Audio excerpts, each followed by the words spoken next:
આ ગુજરાતના ઇતિહાસમાં લખાય એવી આ પહેલી ચૂંટણી છે કે જેમાં સત્તામાં બેઠેલા લોકોએ પોતાની તમામ તાકાત કામે લગાડી દીધી અને કેટલા તળિયે જશે, કેટલું હલકું કામ કરશે એનું કોઈ મીટર નહોતું.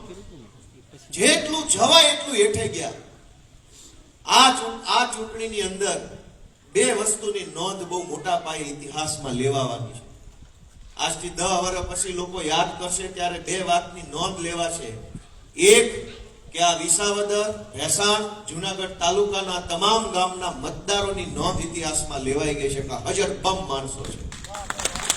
પહેલી નોંધ તમારી લેવાશે કે આ કેવા માણસો હશે, કેવા પરિપક્વ હશે, કેટલા રાજકીય રીતે તજજ્ઞ હશે, કેટલા કોઠાહૂજ વાળા હશે, કેટલા મક્કમ મનના માણસો હશે કે આખી સરકાર સામે આવી ગઈ તો નો હલ્યા તો નો જ હલ્યા. આવા હજરબમ માણસો છે એની નોંધ લેવાની દોસ્તો.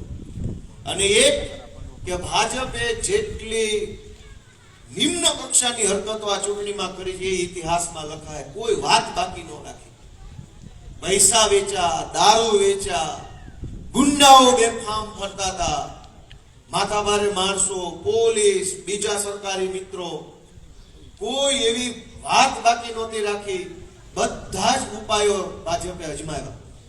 હમણાં હું સુરેન્દ્રનગર ગયો તો ત્યાંથી મને જાણવા મળ્યું કે વિસાવદર, ભેસાણ અને જુનાગઢના પોલીસ સ્ટેશનમાં જે પોલીસ વાળા નોકરી કરી ગયા હતા અત્યારે ગમે ત્યાં બીજી જગ્યાએ નોકરીમાં બદલી થઈ ગઈ હોય એને ભાજપ વાળાએ 15 દિવસની રજા મુકાવડાવીને અહીંયા એમના અધરો અધર કામ હોતું કે તમે જ્યારે વિસાવદર, ભેસાણ કે જુનાગઢમાં પીઆઈ પીએસઆઈ હતા ત્યારે જેને તમે કાંઈક દારૂ વેચવામાં, રેતી કાઢવામાં સપોર્ટ કર્યો હોય એ ગુંડાને તમે આવીને સમજાવો ને કે કિરીટ પટેલને મત આપો.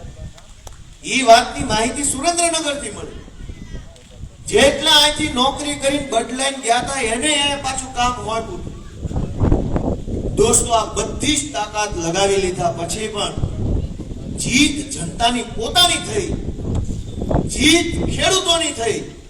એ વાતનો હરખ આખા ગુજરાતમાં આજ 15-20 દી પછી હમાતો નથી.